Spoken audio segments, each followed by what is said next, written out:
మసాలా కోసం పాన్ తీసుకొని ధనియాలు,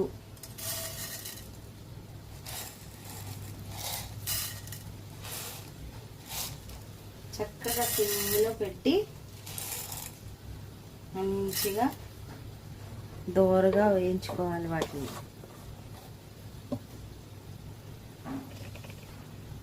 తర్వాత చెక్క,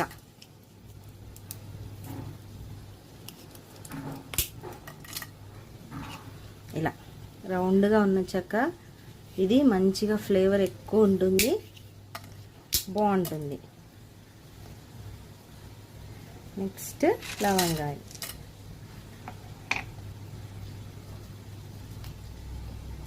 మంచి సువాసన రావాలంటే యాలకులు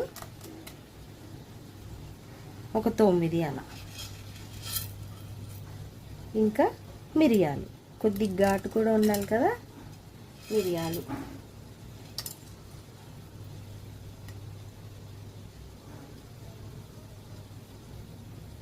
వీటిని చక్కగా దోరగా వేయించుకుంటూ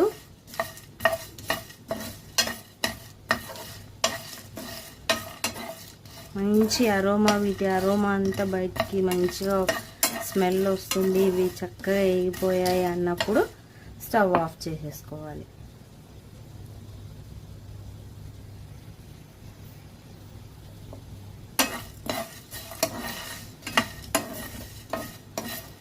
మసాలా అన్నీ నాన్ వెజ్ కర్రీస్కి పనికొస్తుంది. చాలా బాగుంటుంది, ఘాటుగా ఉంటుంది, అలాగే స్మెల్ చాలా బాగుంటుంది.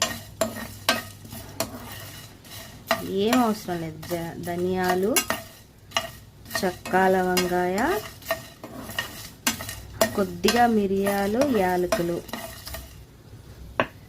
వీటిని పొడి కొట్టుకునేటప్పుడు వెల్లుల్లి రెబ్బలు ఒక 5 వేసి పొడి కొట్టి పెట్టేసుకుంటే, మంచి గాజు సీసాలో ఎయిర్ టైట్గా ఉండే దానిలో పెట్టుకుంటే 15 రోజులు శుభ్రంగా చాలా బాగుంటుంది సువాసన.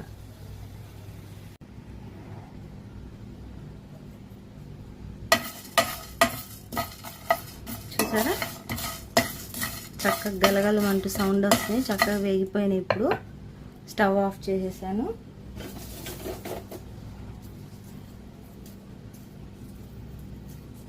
దీనిలో కొద్దిగా వెల్లుల్లి రెబ్బలు వేసుకొని గ్రైండ్ చేసి పెట్టేసుకోవాలి. ఇలా మిక్సీ జార్లోకి తీసేసుకొని దీన్ని ఇప్పుడు